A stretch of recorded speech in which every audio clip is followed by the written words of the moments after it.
Voyager, ce n'est pas aller loin, c'est apprendre à regarder autrement.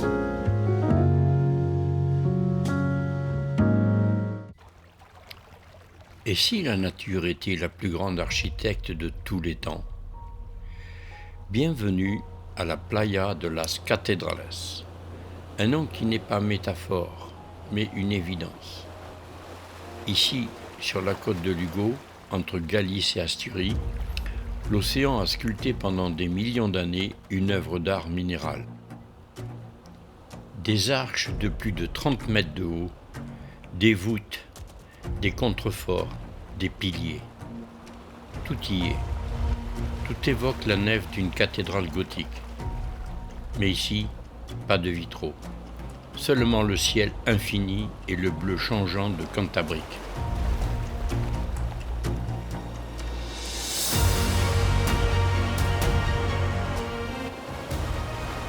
Son vrai nom, c'est Praia de Augas Santas, la plage des eaux saintes. Mais personne ne l'appelle plus ainsi. C'est le spectacle dépasse la simple sainteté. Il touche au sacré.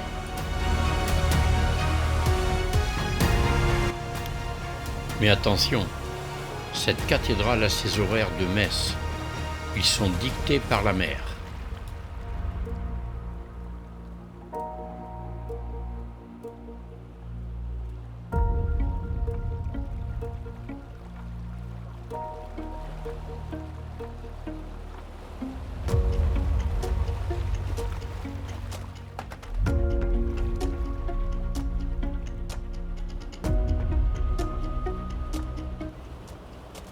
Ici, tout est affaire de marée. Avec la marea alta, la mer monte, recouvre le sable, et les flots viennent lécher la base des falaises. La cathédrale est fermée au public, elle garde ses secrets pour elle.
Mais lorsque la mer se retire, lorsque la Bajamar découvre le grand arénal, alors les portes de la cathédrale s'ouvrent et le spectacle commence. C'est le moment de marcher entre les piliers de pierre, de passer sous les arcs monumentaux, d'explorer les grottes et les cathédrales creusées par l'érosion. Le sol est une mosaïque de roches plissées, de strates vieillies, de centaines de millions d'années, où chaque pas raconte l'histoire géologique de notre planète. Pénétrez dans ce labyrinthe de pierre. Chaque arche a son nom, chaque grotte sa lumière.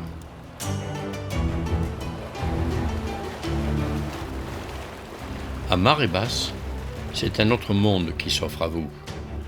Un monde de sable fin et de roches sculptées, où le soleil rasant de fin de journée colore la pierre d'ocre et d'or. Mais attention, visiteurs, ne vous attardez pas trop. La mer ne prévient pas, elle revient toujours. 6 heures, c'est le temps qu'il faut à la mer pour passer de la pleine mer à la basse mer et inversement. Vous avez environ 2 heures avant et 2 heures après la marée basse pour explorer le monument. Quand l'eau commence à remonter, quand les premières vagues viennent lécher les arches les plus éloignées, il est temps de partir. La cathédrale se referme, ses portes de mer se replient sur elles-mêmes. Car oui, la Playa de las Catedrales est un monument vivant. Elle change à chaque marée, à chaque tempête. Elle est en perpétuelle évolution, et c'est cela qui la rend si précieuse. Déclarée monument naturel par la Junta de Galicia, classée parmi les plus belles plages du monde, elle attire chaque année des milliers de visiteurs. Alors pour la protéger, il faut réserver. Un geste simple, gratuit, pour préserver ce trésor fragile. La mer a mis des millions d'années à construire cette cathédrale. À nous d'apprendre à la respecter.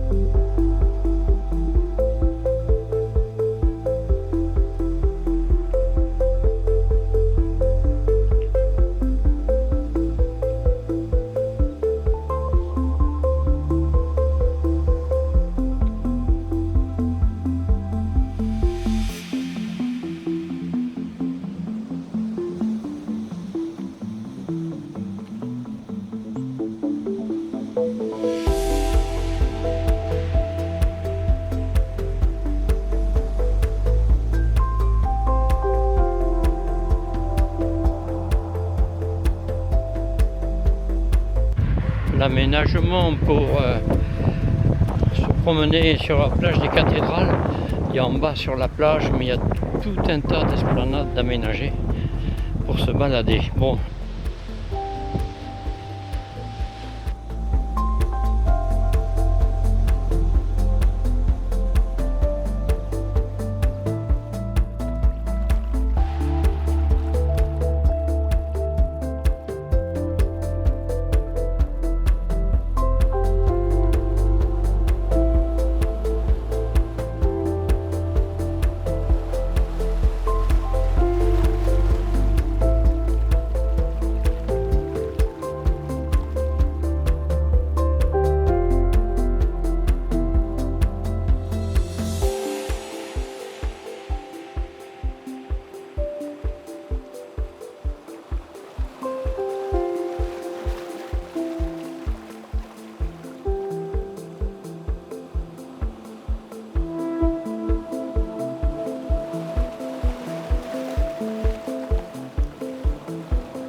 Loin des foules, perdu dans la campagne verdoyante de la côte de Lugo, se dresse un monument unique en Espagne.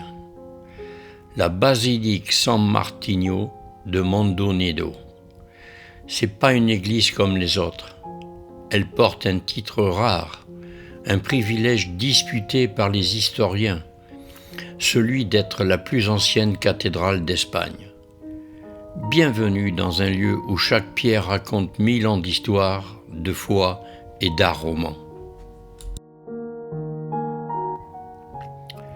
Pour comprendre ce lieu, il faut remonter au IXe siècle. À cette époque, San Martino était le siège d'un évêché, l'un des plus anciens de la péninsule ibérique. C'est ici que siégeaient les premiers évêques de la région avant le diocèse ne soit transféré à l'intérieur des terres, dans la ville actuelle de Mondoñedo, pour fuir les invasions normandes.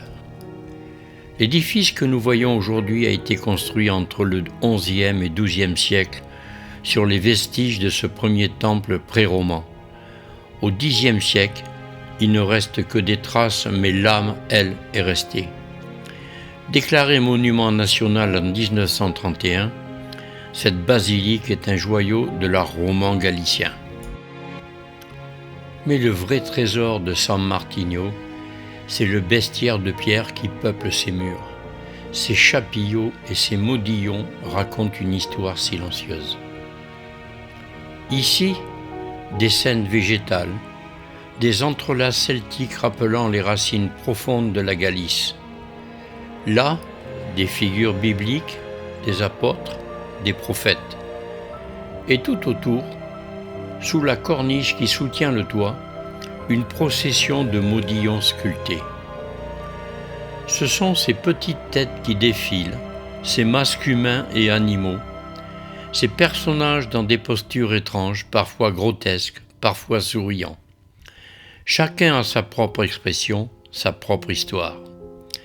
Les historiens y voient des symboles, des protections contre le mal ou simplement la liberté créative des tailleurs de pierre romans. C'est un livre d'images à ciel ouvert. Pénétrons maintenant à l'intérieur. La lumière est douce, tamisée. Ici repose dans un sépulture de pierre l'une des figures les plus vénérées de Galice, Saint Gonzalo ou San Gonzalo, évêque de Mondonedo au XIIe siècle. La tradition locale lui attribue des miracles. On dit qu'il pouvait marcher sur les eaux, guérir les malades. Sa tombe est un lieu de pèlerinage discret mais vivant. Et levez les yeux dans les absides, des fragments de peinture murale originale du XIIe siècle ont survécu aux outrages du temps. Des ocres, des terres, des bleus délavés qui racontent des scènes de la vie du Christ et des saints.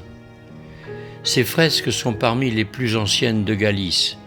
Elles nous parlent d'une époque où l'image était le livre des illettrés, le support de la foi.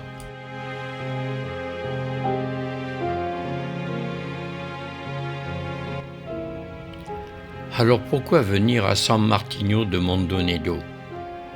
Ce n'est pas la plus grande cathédrale, ni la plus célèbre, mais c'est peut-être la plus authentique, la plus chargée d'histoire. C'est un lieu où l'on touche du doigt les origines du christianisme en Galice, où l'on marche dans les pas des premiers évêques, où l'on contemple des pierres qui ont vu passer les Vikings, les pèlerins du chemin du Nord, les générations de fidèles.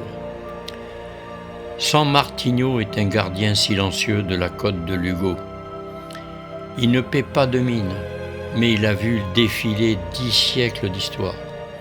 Et il attend paisible que les visiteurs curieux viennent déchiffrer ses chapiteaux, méditer devant le tombeau de San Gonzalo et écouter le murmure du temps. Une halte essentielle sur la route des cathédrales oubliées d'Espagne.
Estaca de Barès, le balcon du bout du monde.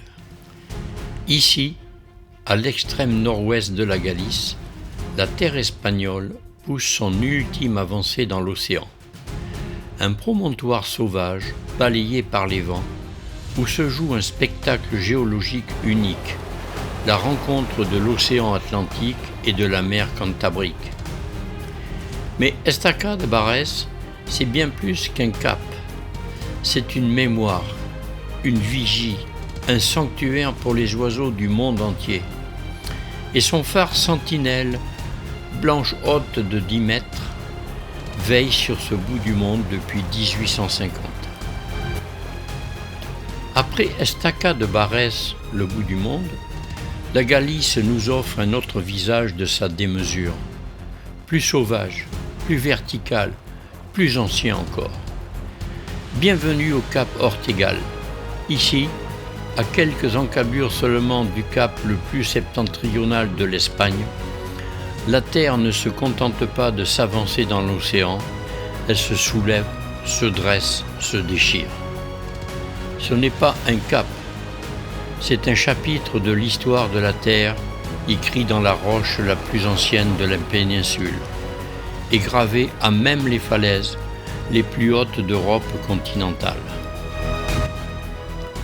Ici affleurent les roches les plus anciennes de la péninsule ibérique.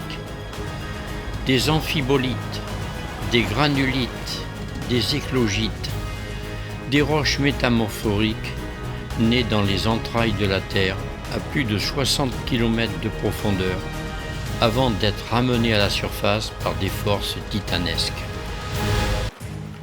Les dernières recherches menées par le Muséum d'histoire naturelle de Londres et l'Université Complutense de Madrid estiment l'âge de certaines de ces roches à 1,16 milliard d'années. Pour trouver plus vieux, il faut aller au Canada, en Australie ou en Pologne.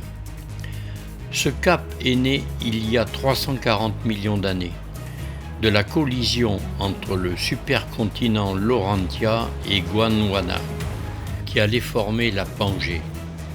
Marcher ici, c'est fouler un morceau de puzzle originel de notre planète. Et pour veiller sur ce chaos primitif, une sentinelle moderne, le phare du Cap Ortegal, a été allumé pour la première fois en 1984.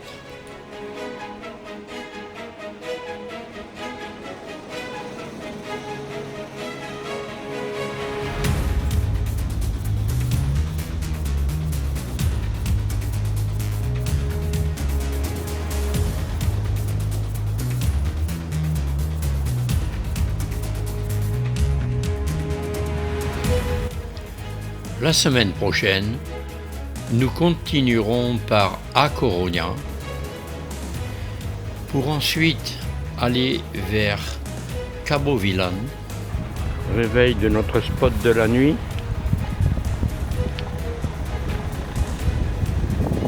Il y a les éoliennes parce qu'ici il y a beaucoup de vent. Voilà.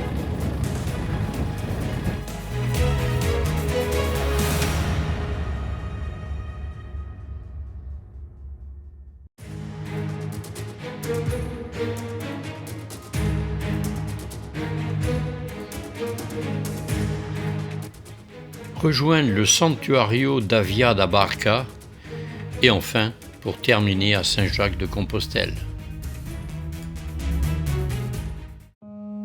Le voyage ne s'arrête pas ici, il continue ailleurs, là où le regard se pose à nouveau.